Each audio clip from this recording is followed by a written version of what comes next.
Of course, Ndindi has been breathing fire right in Parliament, especially on matters Safaricom shares. Now, remember that Safaricom shares is a matter that came up, I think was it early this year or somewhere in the middle of December? And we had a lot of people protecting or rather defending that move, saying that, in fact, was it Wanjiku or Mudhoni who said that the president is rightful to sell whatever he wishes to sell because people sell whatever they have if they are struck by a problem. Now, they indicated that in Kenya, we have economic challenges and therefore the president is free to sell whatever he wants as far as it makes or it amends the problems. How correct was that? Now, we also saw just after Baba died, there was some amendment. Of course, people said that Baba had also signed it. We don't know. So they said that he had already agreed on the sale of some of the companies, and therefore there was an amendment in the law to allow that this process goes on without involving a lot of people. And some of the people who actually understand the legal aspects began to argue against this move, saying that it would lead to an open way in which the president will sell whatever he wishes. So let's check on what NDINDI NYORO says. Then we'll be first to go to check on Cleophas Malala as he breaks his silence. Remember, a lot of people have said that Cleophas Malala is walking out of DCP. How true is this? So we're going to get it from his own self instead of getting it from other people. So let's start with listening to NDINDI NYORO, then after which we can listen to Cleophas Malala and finish with Uganda currently. The response I got from government was market price. National Treasury, I asked, what is the basis of valuation? They talked about market price. Chairman, since when I started buying shares, there is a canon of the market that is not just in Kenya, but across. That markets can give liquidity. So that when I want to trade shares of Kengen or Safaricom, there is somebody or a platform for me to trade with. But the markets do not necessarily offer valuation. And I'll use Kenyan scenarios. Chairman, if, for example, you look at today, in the stock market today, because it's online, you realize that a company, for example, Kenya Power, trading at today's price, the market valuation of Kenya Power is around 30 billion shillings today, actually 29 billion shillings. This is a company with assets of over 400 billion shillings. A company making 24 billion in net profits. Chairman, I invite this committee to check. If properly we are looking for the welfare of Kenyans, could we sell Kenya Power even at double price of 60 billion? If somebody offered the government of Kenya today to buy Kenya Power for 60 billion shillings, double the current price, would the government sell? I think the answer is no. The same company, the valuation was 4 billion shillings, 15 months from today backwards. Nothing fundamentally has changed. But the valuation of Kenya Power has more than times 7. There's nothing that has fundamentally changed. Just to show the vagaries of the market when it comes to valuations. You can talk about Kengen. Kengen is making around 10 billion in net profit every year. The valuation as of today is 60 billion shillings. Their asset is half a trillion shillings. The valuation of Kengen is 60 billion shillings today, Chair. Yeah? Can the government sell Kengen even at 100 billion today and say we are dealing with market price? If you compare Kengen with a peer, a similar company, let me pick one market, for example, Nigeria. If you check NGX, the Nigerian stock market, there are similar companies like Kengen. One is called Transcorp Power. There is another one called Geregu Power. Geregu Power actually had a transaction the last 2 weeks. They produce power half of Kengen, yet their valuation is 200 billion. This is one market called Nigeria, valuing half of Kengen at 200 billion. This is our market here in Kenya, valuing double of Transcorp for 60 billion. That is a total mismatch. And that is why when there is a big transaction, markets are usually never used. And I'll give you the final example, Chair, so that we just understand where I'm coming from. I gave this on TV the other day, but it's good. I say it in record. In 2013, Chair, I had some few shares of a company called Pingo. And the company was trading at 27.5 shillings. And I'm still handling the issue of market price. 27.5 shillings. So some guys decided we are going to buy off Pingo. And they gave us an offer, just exactly like the one we have from our buyers. They gave us an offer of 40 shillings. That was a 45% upside. And me as a small time shareholder, I was thinking, this transaction is too good. We need to fasten. I cash in the 45%. But what did they do? There's a network now. What is happening? Isha. Okay. 5-6 minutes. Oja.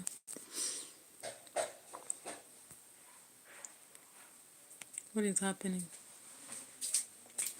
Alright guys, so we've heard what Ndini Nyoro is trying to give us. You know, this is somebody who understands a lot of good night, a lot of honor. Songa vizuri katikati ya kitanda ujifunike blanket. La sivyo hapo mosquito atakuuma. Songa. Yeah, so when we look at Ndini Nyoro is somebody who is quite informed about what is happening out there. When you come to forex businesses, stock markets, and what have you, he understands very well matters of economics. And that is why when he spoke recently about structuring his constituency, even though other leaders are trying to come out critically and curse him for whatever he did, I think he just did the right thing because he was trying to show, or rather throw a light or a torch into the air to make the rest understand that there are things that they can do to make themselves better. Now, Ndini Nyoro gave a lot of information. Of course, we'll be going into details on edutainment for us tomorrow to do that. This was just a short discussion of Safaricom shares, which the government has gone ahead to defend strongly. Away from that, of course, we've seen Cleophas Malala speaking finally after he's been allegedly indicated to have walked out of DCP. How true is it? Did Cleophas Malala really walk out of DCP, or were they rumors being spread out there? I don't know why the computer is not operating. Let me just see what to do. And hey, something is not right. Let me check. Oh, my phone has not connected with that.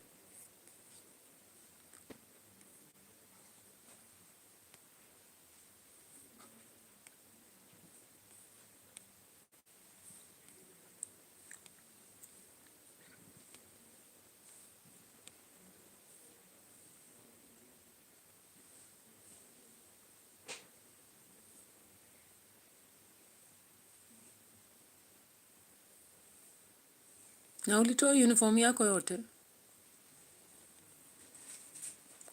Stretcher iko wapi? We have Alright, so let's take into Cleophas Malala because he's one person whom has been allegedly indicated to have moved on from Wamunyoro, that is DCP to UDA. How true is this? So he spoke today and we're gonna get the reality about this. Treats of like-minded legislators, party officials, and strategic party members meeting in different sections here in Vipingo. And we've done that because this is a new year, and just like any other organization, you need to have a plan for the entire year. Personally, I missed the first few activities of the party. There has been wide speculation about my absence. I want to make it very clear that as the party leader had indicated earlier before, when we started the year, I developed a very bad flu, and the doctor recommended for me to have some rest. So I want to say that I'm now back. I've recuperated, and I'm now back energetic to run the party and to start the year in a very in a manner that is going to grow our party. The resolutions of this retreat actually, first, we have agreed that the DCP party is going to have a presidential candidate come 2027. We have agreed that we are going to officially launch our party. You know, last year we just unveiled the party. Of course. So when Malala came up speaking, even before he did, I remember I did a reaction video, and I said that politically it is not very liable for Cleophas Malala to walk away from DCP.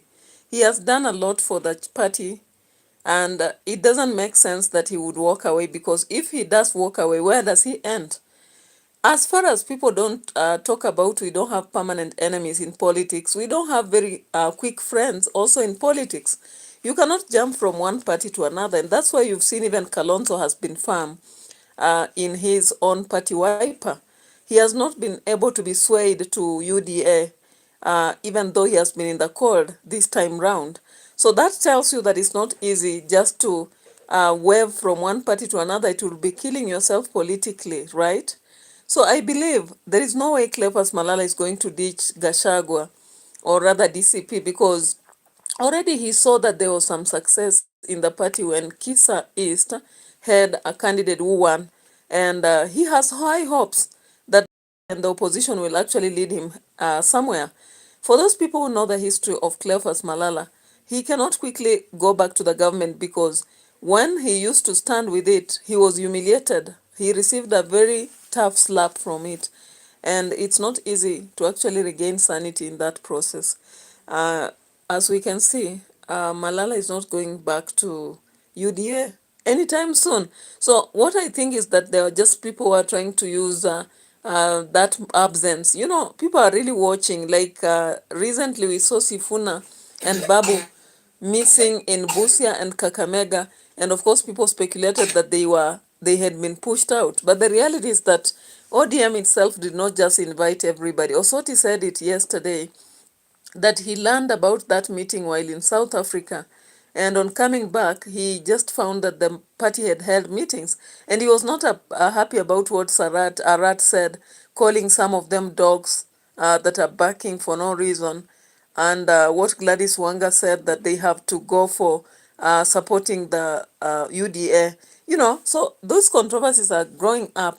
And we are going to see more craziness. We are going to see more insanity, drama during this year, because next year is election, guys. So let's expect a lot of hearsays. We'll hear about somebody having left a party.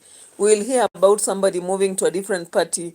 Pictures will be used. Videos will be used. This is something that happens for propaganda and whatever it is. So let's get to the final discussion we have. It's about Uganda. And of course, I don't have to show any videos of that. Uganda is still at the crossroads as Museveni finally got the victory, the so-called victory, of course, with many of Pan-Africanism countries, and looking at Traore and even the Alam, the president of Botswana.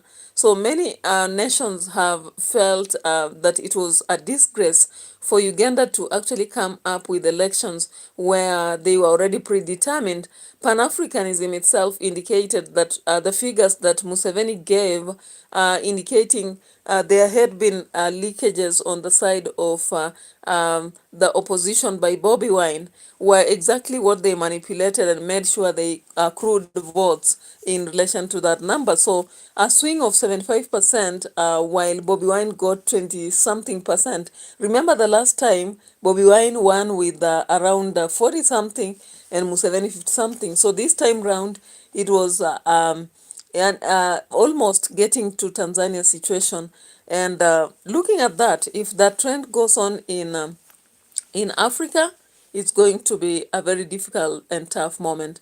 Of course, Bobby Wine was also attacked just in darkness, electricity done away with, his family put under house arrest. he himself, whether he was flocked out by the plane that was revolving around his home during an operation where there was a lot of light from the plane and the rest of the everything was in darkness. Most of his workers were actually beaten up, and Bobby Wine had to move out to a known destination. Then we saw him on Al Jazeera. He also has indicated the threats against his life and all that.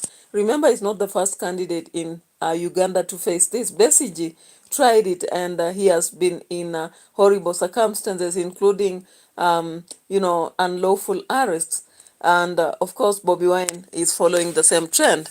Now, it's not something unexpected because the Ugandan president declared at the point he got this leadership from Idi Amin, he said that no leader in Uganda should think of getting leadership using papers. They would rather go to the bush and fight.